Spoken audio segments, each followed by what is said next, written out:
김정은의 공개 활동이 갈수록 줄어들고 있습니다.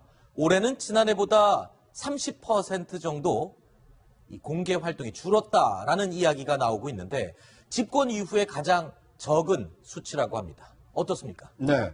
이 김정은이 북한의 이제 전면에 등장한 시점이 2012년이었는데요. 네. 2012년에는 대외 공개 활동이 151회였습니다. 네. 그러다가 2013년에는 200회를 넘겨서 212회 공개 활동을 했는데 네. 그 이후인 2014년부터는 점차 공개 활동 수가 줄어들더니 지난해에는 100회도 안 되는 이게 93회로 역대 최저치를 기록했다고 합니다. 글쎄요, 세계적으로 본인을 굉장히 알리고 싶어하는 김정은의 성향상 왜 이렇게 두문불출하는지 의심스러운데 이유가 뭘까요, 안찬일 소장님? 그러니까 지금 참수작전이 두려워서 숨는 걸까요? 아니면 또 다른 도발을 준비하느라고 정신이 없어서 그런 걸까요? 아마 제가 볼 때는 올해부터 이제 급격하게 줄여드는 건 결국 이제 지적하신 참수작전. 네. 죽을 것 같으니까 무서워서 이 동선 현지 지도 정치의 기본 내용 이렇게 돌아다니면서 사진 찍고 하는 건데 그것 때문에 이제 무서워서 살기 위해서 줄인 것 같고 또 살이 너무 많이 쪄서 건강 이살성이 생긴 건 아니냐 이런 얘기도 나오는 것 같은데요. 글쎄 그런 점도 어느 정도 연관이 있겠지만 네. 김여정이가 이제 지난 10월 이후에 이제 말하자면은 정치국에 진입하면서 뭔가 김정은의 활동을 좀 축소하고 나름대로 새로운 당적 지배력을 이제 구성하는데 아하. 그런 영향도 있겠지만 제가 볼 때는 아마 진짜로 다닌 곳 외에도 공개된 곳 외에도 몇 차례 더 있겠지만 네. 그것을 이제 비밀리에 붙이고 몰래 다녔기 때문에 네. 공개하지 않아서 아하. 숫자에 포함되지 않은 것도 있다고 볼 수 있습니다. 다니긴 다녔지만 실제로 참수작전을 의식해서 공개하지 않았기 때문에 수치가 적었을 수 있다. 혹시 이런 면은 없을까요? 초기보다는 조직을 장악을 많이 했기 때문에 그래서 좀 자신감을 보인 건 아닌가요? 어떻습니까? 네, 조직을 장악을 하더라도 인민들한테 내가 이렇게 인민들을 위해서 일을 한다. 네. 라는 것을 이제 계속해서 광고를 해야 되거든요. 네. 선전해야 되는데 일단 김정은이가 주로 간 게 군부대고 경제 부분은 굉장히 줄었습니다. 줄었기 때문에 분명히 활동이 줄었다는 걸 확실한 거고 그다음에 이제 현지 지도가 많이 준 게 네. 작년부터 줄기 시작했습니다. 그렇죠. 작년도가 바로 바로 문제가 되기 시작하는 거거든요. 4차 실험을 한 그렇죠. 아닌가요? 작년에 1월달에 핵실험했고 네. 2월달에 이제 위성 발사를 했죠. 그랬죠. 그때 이후에 유엔 지적이 굉장히 심해지고 네. 그때부터 참수작전 소리가 나오기 시작합니다. 아하. 점점 줄어들었는데 네. 올해는 굉장히 많이 줄어들었는데 네. 이유가 복합적인 생각이 됩니다. 첫 네. 번째는 지난번에 공식 행사하는데 다리가 아파서 왼다리가 아파서 자꾸 책상을 짚는 모습이 나타났습니다. 그랬죠. 그러니까 족저 근막염 때문에 이 발바닥을 땅에 짚기 힘드니까 네. 그래서 아마 거동이 불편해서 이 현지도가 줄어들 수가 있고 네. 그다음에 또 하나는 아까 우리 안철희 선생님이 얘기했듯이 실제로는 군부대나 이런 걸 더 많이 방문했는데 네. 그거를 숨기기 위해서 아하. 보도 안 할 수가 있는 그런 측면도 하나 있습니다. 네. 실제로 그나마 얼마 되지 않는 이 공개 활동 행보 가운데 집중된 곳이 바로 군부대 방문이었어요. 주로 또 미사일과 관련된 이런 부대들을 많이 방문했군요. 이제 올해 93번의 대외 활동을 했는데 네. 41번, 즉 한 40% 이상을 군부대를 갔단 말이죠. 네. 그런 것은 군부대를 특별히 많이 간 게 아니고 다른 데가 줄어들었기 때문에 군부대 방문의 비율이 올라간 것이죠. 네. 그런데 우리가 이제 최근에 계속 봤지만 미사일 발사 실험할 때마다 성공을 많이 했습니다. 네. 성공하는 그 화면에 보면 항상 김정은이 등장해서 현지 지도를 했죠. 네. 그래서 미사일 발사 실험하는 그 현장, 또 핵실험, 또 핵실험을 결심하는 또 이런 여러 가지들에서 이제 김정은이 왔다 갔다 했는데 저는 이 김정은이 왜 이렇게 대외 활동이 줄었냐? 저는 전적으로 참수작전에 대한 부담이라고 생각합니다. 그렇군요. 왜냐하면 우리가 잘 알고 있듯이 소어링 이글 또 항공모함이 2척, 3척이 와가지고 합동기동훈련, 또 B1B가 참가한 패키지를 구성하고 여러 가지 우리가 알고 있는 군사훈련만 해도 얼마나 많습니까? 그렇죠. 일주일씩, 열흘씩 진행됐거든요. 네. 그것만 다 빠져도 그 기간 앞뒤로 해가지고 전혀 움직일 수가 없는 것이죠. 알겠습니다. 그런 것들 때문에 아마 저렇게 못 움직였지만 자신의 권력을 이어가기 위해서는 군사력을 다독여야죠. 알겠습니다. 우리 정보 당국도요, 이 참수작전 때문에 김정은의 행보가 줄어든 것이다라고 파악을 하고 있습니다. 자기 전용차는 벤츠인데 간부들한테 선물한 렉석스를 주로 이용하고 할 정도로 한미의 참수 작전에 대해서는 신경을 많이 쓰고 있다.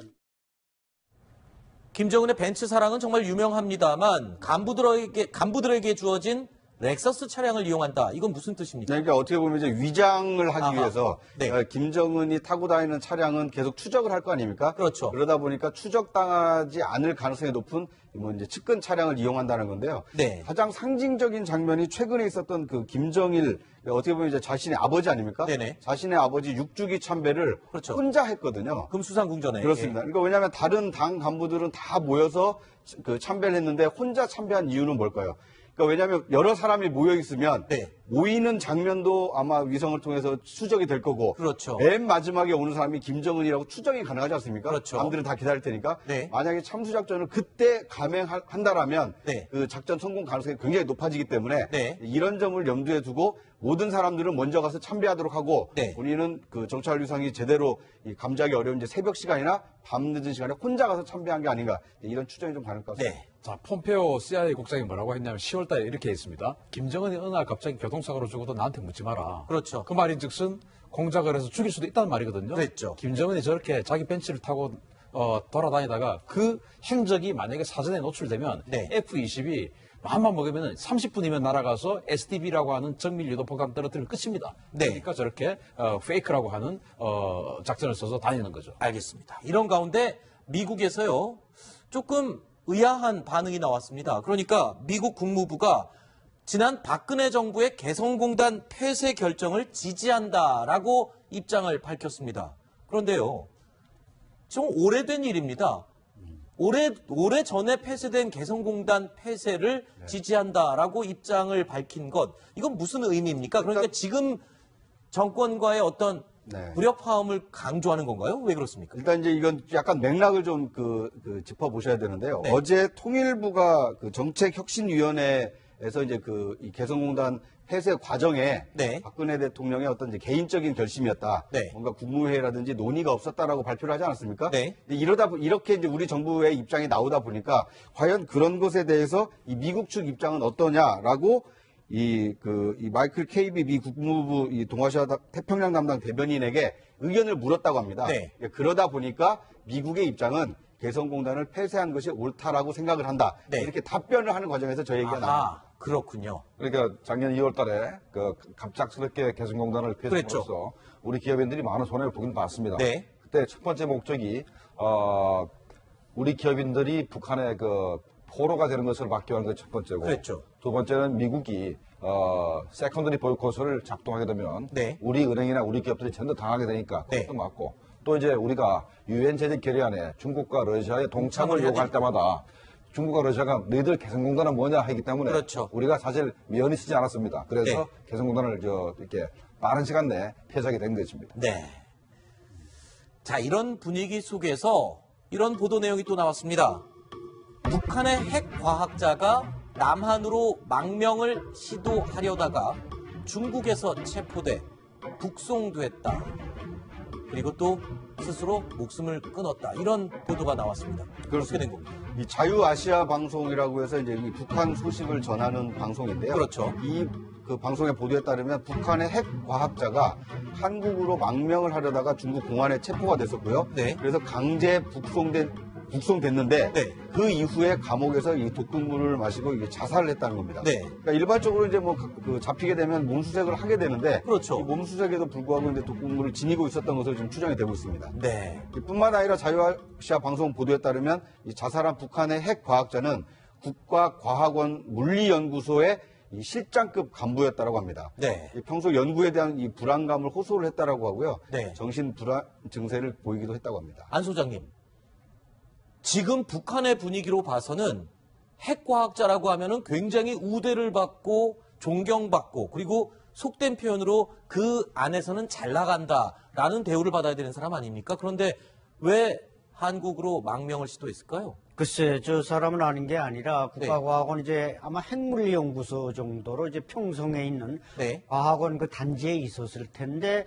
나름대로 뭔가 특별한 대우를 받았을 수는 있습니다. 네. 경제적으로나. 그러나 이제 뭐 최근에 우리 이병철 군수공업부 제1부부장이나 김정식 부부장이 갑자기 사라지듯이 네. 저 사람도 뭔가 거기에 파벌 경제나 이런 과정에서 숙청의 운명에 놓이지는 않았겠는가. 아하. 그래서 이제 탈북을 했겠는데 네. 아까 독극물 얘기가 나왔습니다. 있습니다만 이게 여성인 경우는 우리가 북한의 대남 공작원들도 여성인 경우는 이제 은밀한 곳에 감췄다가 먹어서 자살한 간첩들이 있지 않습니까? 네네. 근데 두 사람은 남성이다 보니까 그럼에도 불구하고 어떻게 그렇게 이거 독극물을 감춰서 뭐 반지 같은데 감췄는지 작은 북한 사람들은 또 반지도 잘 안 차는데 네. 이런 면에서 여러 가지 의혹점이 있지만 최근에 북한의 혼란스러운 상황을 보면은 충분히 일어날 수 있는 일이라고. 그렇군요. 아마도 이 사람은 핵융합을 연구했기 때문에 네. 아마 북한 수소폭탄을 만드는 기본 그 지식을 그렇죠. 전부 다 제공을 했을 겁니다. 네. 아마도 개인적으로 북한이 수소폭탄을 가지게 되면 우리 민족한테 어떤 일이 벌어질지를 굉장히 괴로워했을 것 같아요. 아하, 이게- 과학자의 예. 양심의 가책을 느꼈을 가능성이 그래서 있다. 불안감과 정신 불안장 증세가 네. 그래서 나타났다고 저는 보고 실장님, 그다음에 저는요, 네. 실장님은 그렇게 보셨는데, 저는 이걸 어떻게 또 보이냐면요, 평소 연구에 대한 불안감을 호소했다라는 말은 그만큼 김정은이 이 성과물에 대한 압박과 이 질책을 많이 하지 않았을까, 이런 생각도 들거든요. 그다음에 이제 핵물질의 문제인데 네. 이 양반이 핵무기를 연구하는 사람이기 때문에 아마도 흥미량만 가지고 네. 사람을 죽일 수 있는 아하. 핵물질을 가지고 자살했을 가능성이 있습니다. 그거는 아마도 손가락 끝에만 조금 묻어서 아하. 빠르게 하면 대도 죽을 수 있는 그런 그렇군요. 그런 물질일 가능성이 있습니다. 저도 이 황 차장 생각에 약간 동의를 하는데요. 네. 연구에 대한 압박이 좀 심했다고 하지 않습니까? 그렇죠. 지금 북한이 그 핵실험을 하고 미사일 그 개발을 하는 이 목적은 하나 아닙니까? 네. 이 ICBM급 미사일에 이 핵탄두를 장착을 그렇죠. 해서 이제 이 완성하겠다는 건데, 그런데 핵실험을 지금 6차까지 했는데 과연 소형화 경량화가 이루어졌느냐? 네. 그게 이루어져야만 이 ICBM에 그렇죠. 탑재를 할 수 있는 거 아닙니까? 네. 그것에 대한 그 연구 압박이 굉장히 좀 심한.